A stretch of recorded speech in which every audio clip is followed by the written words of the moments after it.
Okay, we're on to a new fill. This one is probably my favorite and maybe my most used fill that I use anyway out in my gigs.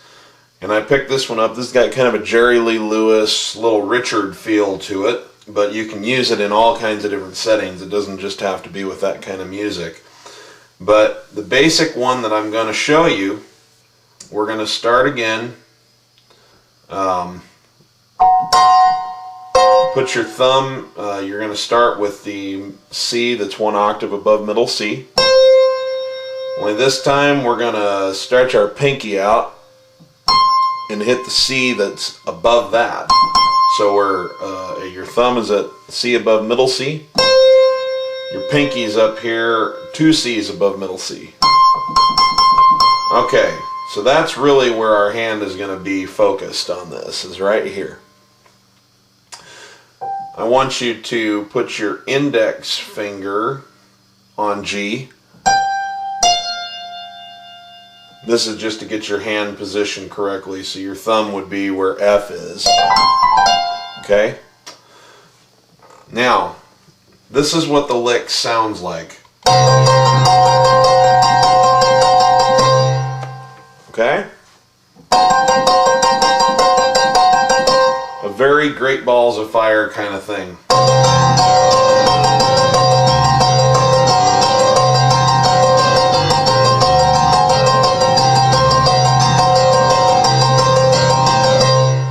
Alright?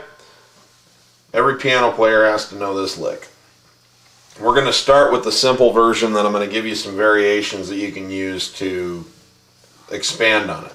For right now, what I want you to do is I want you to put your pinky finger on this C that's 2 C's above middle C. Clear up here. Your fourth finger goes on B flat. It's got kind of a chopstick sound. See what I'm saying? So that's where your thumb and your pinky go.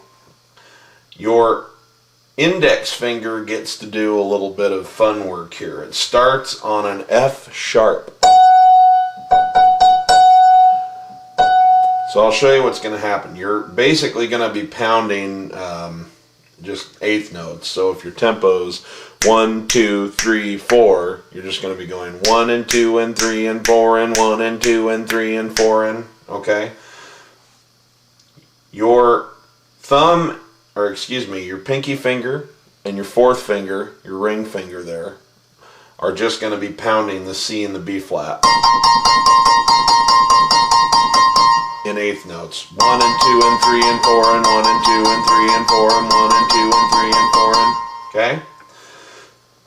Your index finger is going to shift between an F sharp and a G.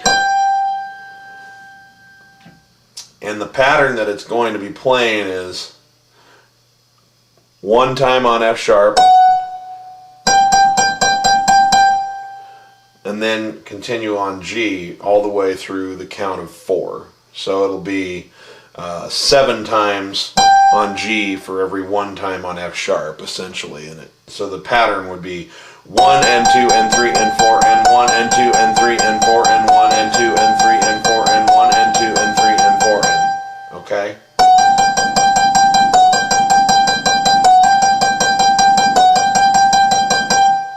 Okay? When you put that together with the C and the B flat that I've already shown you, you get this sound.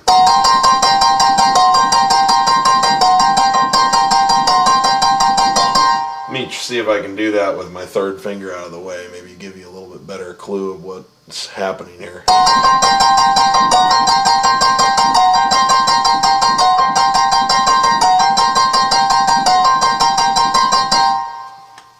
Now, that might be, depending on where you're at with your technique and your level as a piano player, that might feel a little bit awkward.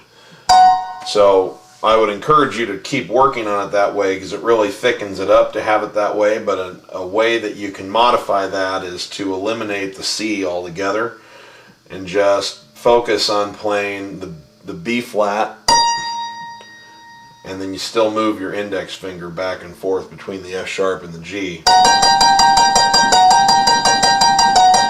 You'll get a very similar effect.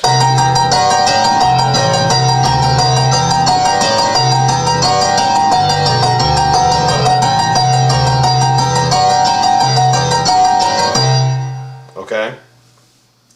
So there's your modification. If you need to, just focus on playing the B flat, and I would do it with your ring finger. Get used to playing the B flat with your ring finger so that when you're ready to bring your pinky online, you're not having to change course too much. But you can just focus on playing the B flat, and then your index finger hits an F sharp once, and then slides down onto that G, and you're on there 7 more times. So it's the whole count of 4. So 1 and 2 and 3 and 4 and 1 and 2 and 3 and 4 and 1 and 2 and 3 and 4 and 1 and 2 and 3 and 4 and 1 and 2 and 3 and 4.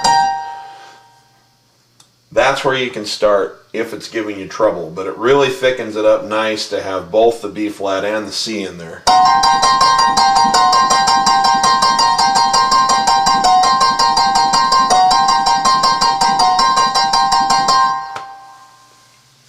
So that's a great lick to play. And then if you really want to get adventurous and you're comfortable with this, you can add your thumb into the mix and bring it down to the C above middle C, so that you basically have your hand spread out a whole octave. You got your thumb on this C, got your pinky on this C, 4th finger here on B flat, your index finger on F sharp, and everything's the same except now your thumb's going in the same direction as your pinky and your ring finger are, just hammering away on that C, and it thickens it up even more.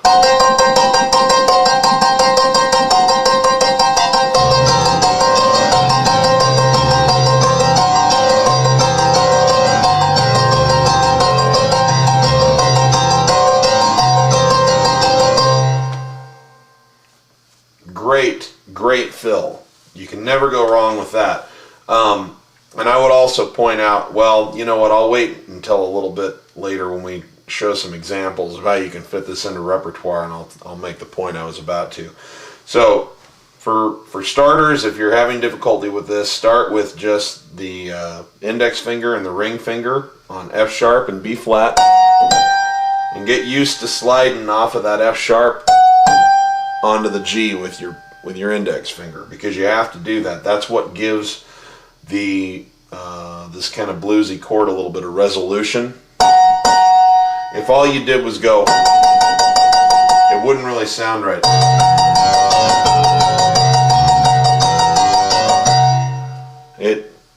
It's not quite right. You need to be able to resolve that note to here.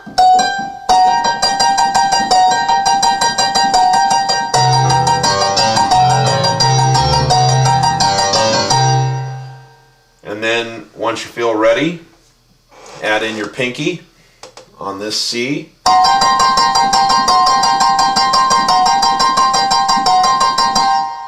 And when you feel ready from there, add your thumb in on the C an octave below that. Spread your hand the whole octave.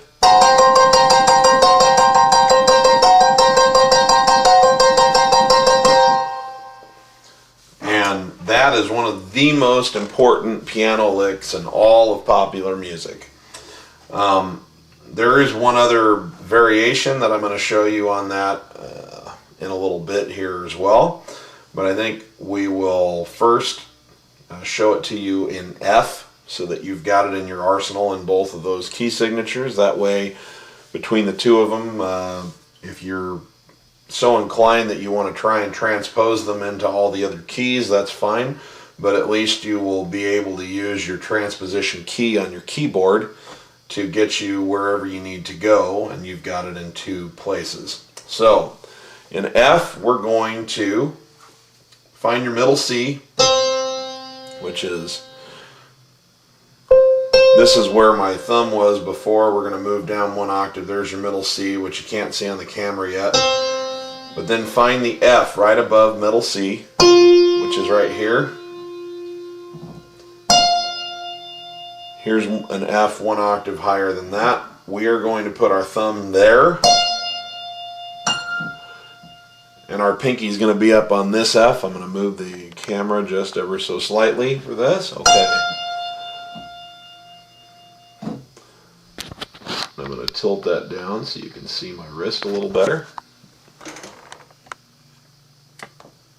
Forgive me. If you order enough of these, I'll hire a cameraman so that I don't have to do this myself anymore.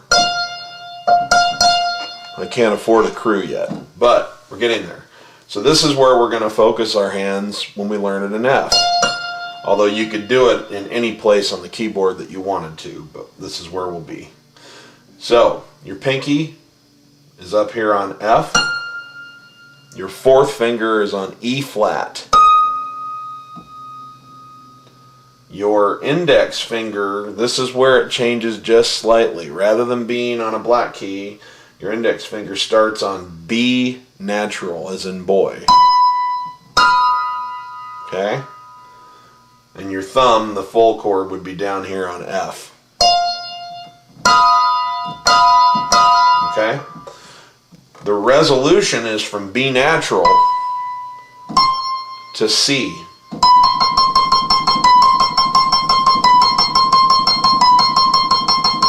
Okay? So the easy building block of this chord in F is you focus on putting your third finger, your ring finger here on E flat, and your index finger on B natural. And then your resolve from B natural to your C here.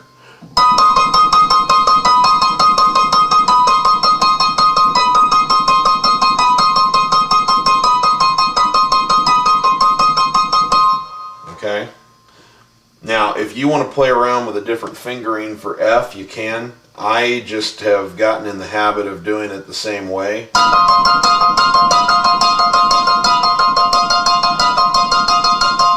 So that's entirely up to you. Obviously, I think there's a lot of piano teachers who would say that you'll want to maybe move your third finger, you'll keep your third finger here, and maybe your middle finger would go on C and your first finger on B, and you'd do the resolution like this.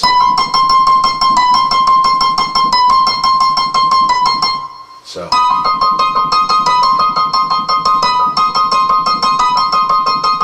And that works fine. I personally am just in the habit of doing it the same way.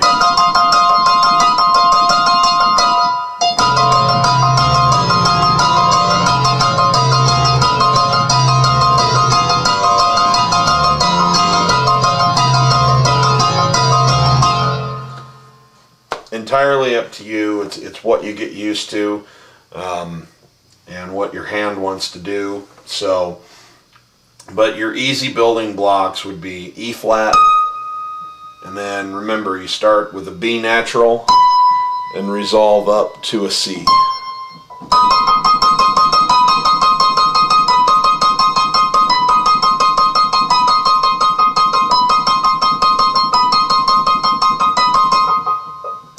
Trying to keep my finger out of the way there so you can see what I'm doing.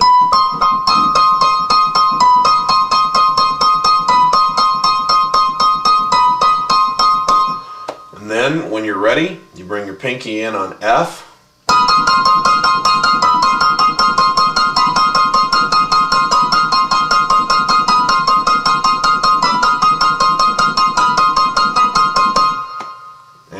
Once you're ready from there, you bring your thumb in down on this F. So you're spanning an octave.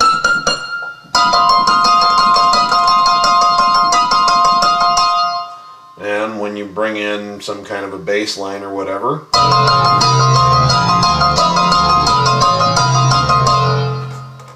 so again, it's very much the same thing in F as it is in C. If you want to adjust the fingering to your own comfort level, that's entirely up to you. I think that ultimately whatever you learn how to do is what you will find will work best for you. So play around with the fingering if it doesn't feel right. For me, I keep the fingering consistent, no matter what key I'm doing it in most of the time. So we're going to move on. We're going to move back to C. I'm going to show you a variation on this lick that's very similar to what we've already done. However, it gives you just another option to draw on when you want to do a similar kind of lick.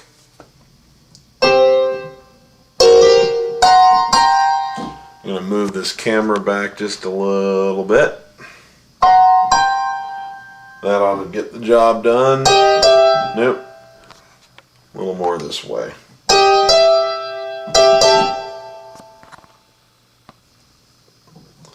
Okay, this should allow you to see my whole hand. Now, this is the same idea as what we've been doing. Same rhythm. That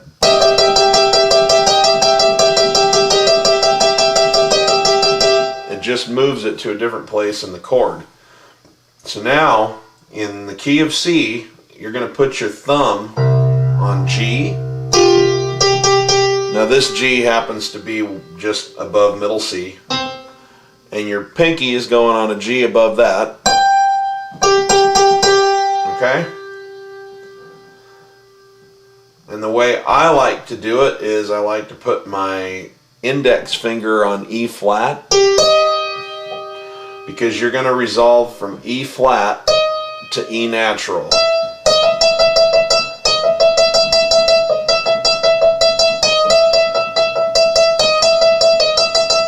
Those are your notes right there.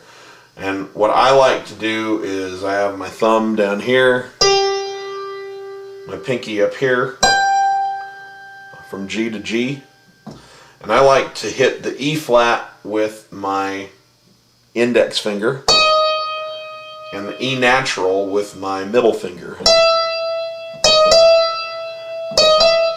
So what I would recommend that you start out with is take your thumb out of the equation and just focus on having your pinky right here on G, and practice the pattern of with your index finger on E flat and then resolving it with your third finger, with your, your middle finger. I keep remembering that a thumb apparently is not a finger. And resolve it with your middle finger to E natural.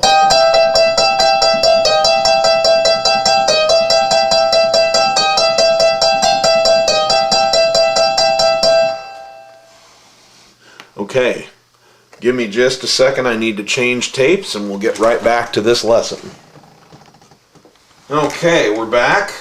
We've been working on this lick right here. And I was teaching you the building blocks, the simpler way to start if you're not ready to have your full octave there. And that would be, as I was just saying, you want your pinky, you want to engage your pinky finger on G.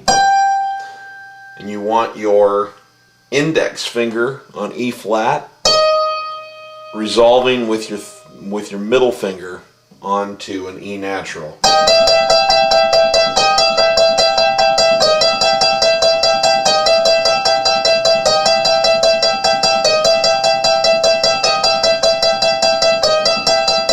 And it's not that goofy when you don't. I'm trying to keep my other fingers out of the way so you can see what I'm doing here. But when your fourth finger isn't down here, you don't have to go like that. It pretty well just slides off.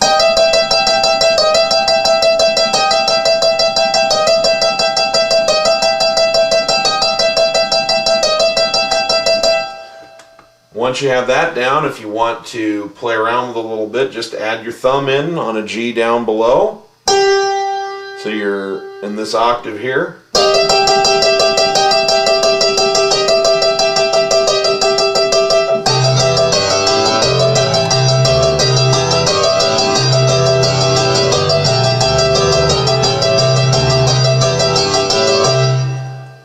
Another great lick. It's just a variation on what we've already been learning, which was, as you remember, this guy right here. Sorry. Just need to move that a little. Same thing down here.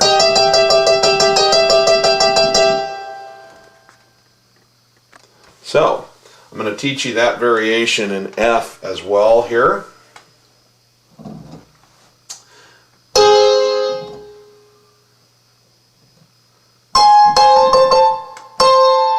Just making sure I've got my video camera placed properly for you.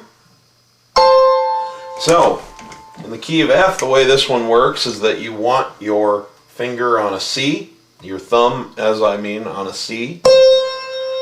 You want your pinky 1 C higher than that, an octave higher. Okay? And your index finger goes on A flat. And then you're resolving it to an A natural with your middle finger. Again, the easier way to start would be to leave your thumb out of the mix. Just focus on your pinky up here on C. Your index finger on the A flat. And your middle finger on an A natural.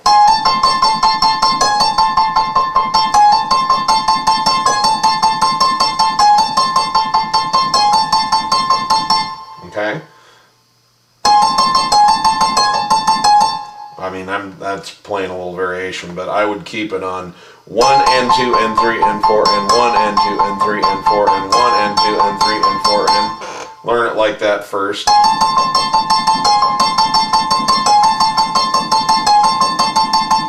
And then when you feel ready, add that thumb in down here and you've got yourself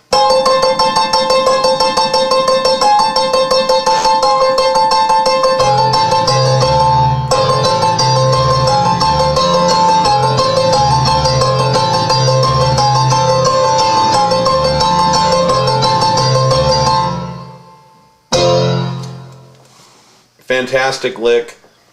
Both variations of that are great, and it doesn't matter whether you're doing the simple version, the complex version, and it doesn't matter which stack you're doing.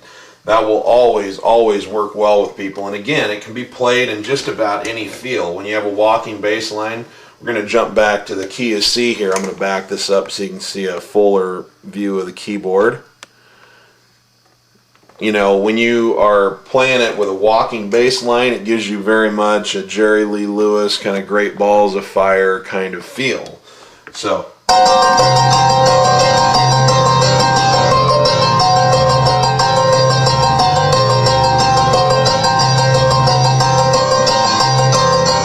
all you got to do is throw in some glissandos, which are these little fun licks. And a little tip, this is a freebie tip also on here. I wasn't planning on talking about glissandos, but if you choose to do glissandos, do yourself a favor. Train yourself to use your thumbnail. You put your thumbnail at the top and that's what you slide across the keys. If you're using spring-loaded keys like these are, you can do it just about with anything because it's so soft, it's not that big of a deal. You won't hurt your hand. You can just put your finger down and go. If you do that on weighted keys, you're going to end up with blood all over the keyboard. And I know that from experience because I played spring-loaded keys too much and got real lazy about that, and then I started playing on weighted keys a lot live, and I not only boogered up my finger pretty bad to the point where I couldn't play for about a week while I let it heal, but I also got blood stains on my white keys, and that's just gross. You don't want to have to clean blood stains off your piano, for crying out loud. We're trying to have fun here. But so train yourself to use that thumbnail. And if you go up, use your index fingernail. Okay? Or you could use both fingernails from your index and your middle finger. Reminds me of American Pie. That's a terrible joke. And the reason I just mentioned that is that when you're playing with these, all you need to do to sound like Jerry Lee Lewis is throw some glissandos in, so you're playing along. Oops, that was terrible. Let me try that again for you.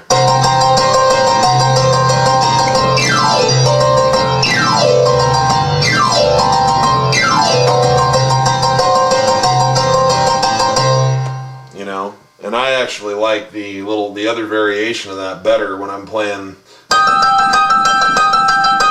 You might play it up a little bit higher octave when you're doing Jerry Lee Lewis, but same thing.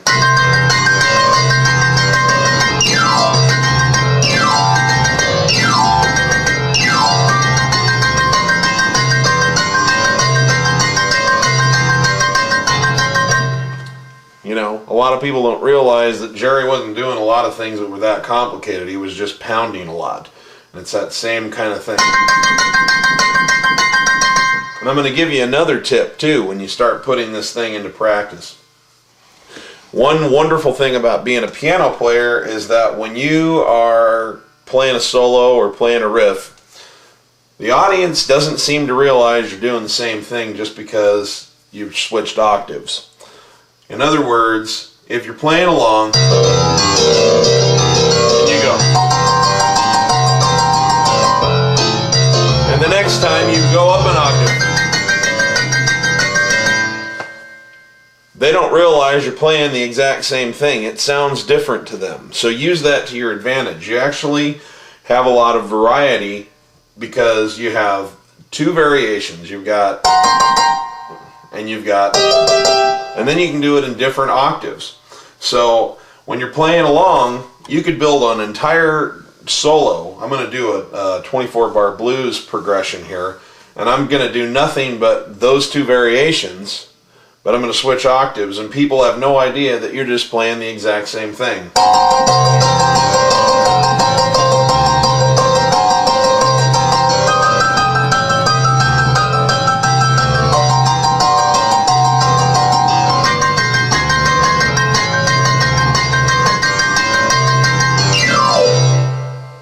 Just switch octaves from time to time. It's not a problem. It's one of the things that we have to our advantage, and maybe there's something familiar about it, but most audiences will reward you for jumping an octave, and they won't even, I can't tell you how often I'll be playing something Little Richardy or Jerry Lee Lewis-y, and it'll be actually 2 rounds of a solo, and so the whole first time I'll be here.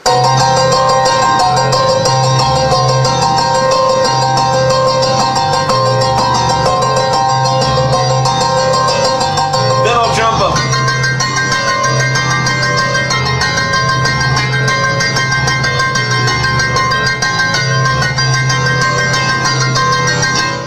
The minute I jump up, people will start applauding because they think that it sounds harder or something. It's the exact same thing I was doing here. I just jumped up an octave. Doesn't matter, you know. I mean, if you play for audiences, then that's a trick that you can use, and it will always score you a lot of points. So that's one way that this can be used with the walking bass line. Obviously, all of the music from the 50s and the early 60s applies very well. Again, with a traditional country feel.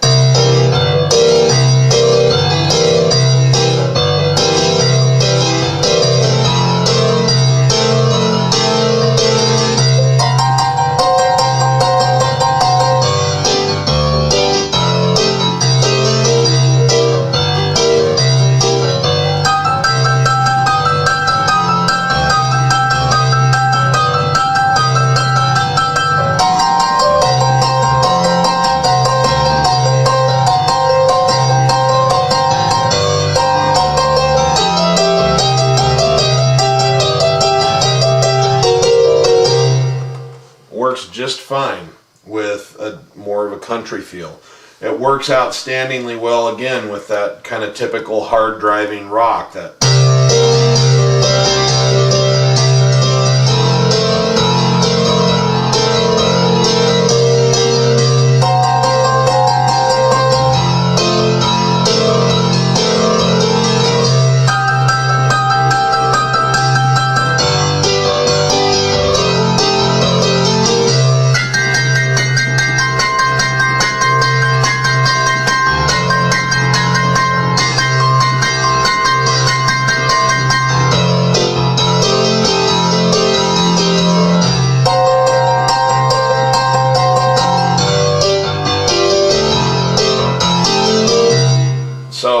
any different kind of feel that you're playing in, this will work great.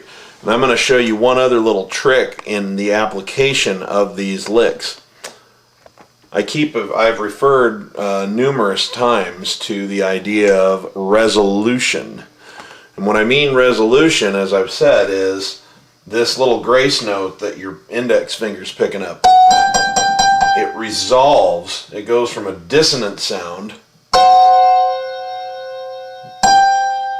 and it resolves up to something with a little bit less tension with that chord.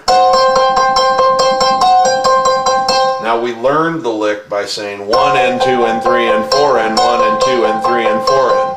That's a good place to start. But you can play around with that and go from tension to resolution as often or as little as you want. Just make sure that you end on resolution. So it can be that you could do it just in between like that.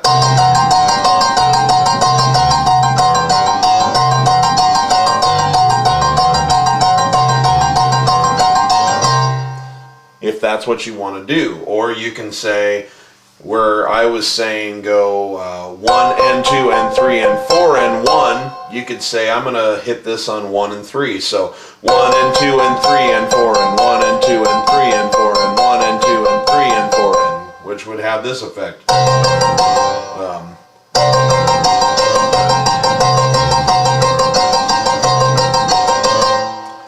And you can just, once you get comfortable with the lick, you can play all kinds of fun accent and rhythm games with it. So you'll catch me a lot of times when I'm doing solos like that, where I'll start out just with the typical.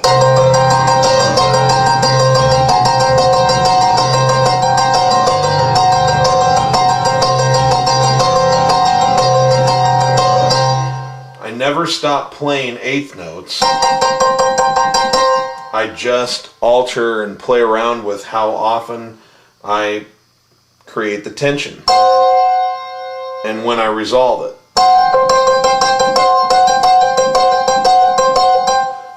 And so any of those things, there really are no right and wrong answers. It's just that it tends to be more pleasing to the ear to resolve it when you get to the end of a phrase.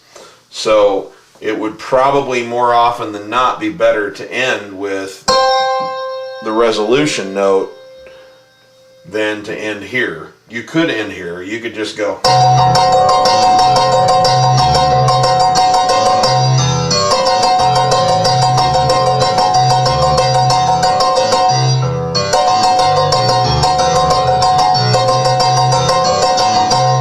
You know, but it just never really quite got back to that place of resolution. So it's really up to you. If your ear likes it in tension mode, then hey, you know, go for it. This is called improvisation, folks. I'm teaching you licks, but I don't want you to use them mechanically just the way I'm teaching you them. I want you to get the concept, and then I want you to go out and create your own signature feels with these. I don't think I ever play them exactly the same way twice, to be honest with you, but my hands just know these licks really well. And the same would be true here when you're doing it in that variation. You move that over. When you do the variation note, when you're on the G's, you don't have to resolve it at all. You could just keep it on the E flat the whole time.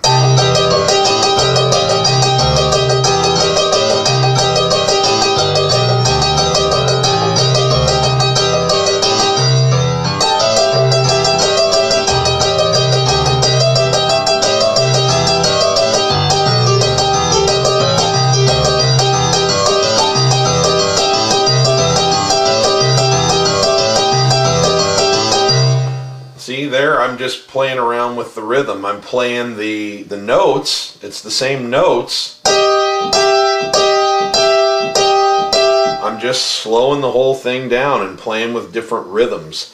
So that's something where you get to really start exercising your artistic license a little bit with. Hopefully this will have given you the foundation of some different different licks that you can use, but I want you to use the genius creative mind that lies inside you already and turn it into something musical. You know, music is not about mechanics. Music is about feeling it, you know? And especially this kind of stuff. This is all about feel. So don't feel at all like you have to conform to any particular idea that I've given you. I'm just trying to give you some fundamentals and some concepts, because as soon as I've ever learned anything like that, that's what's really started opening doors for me.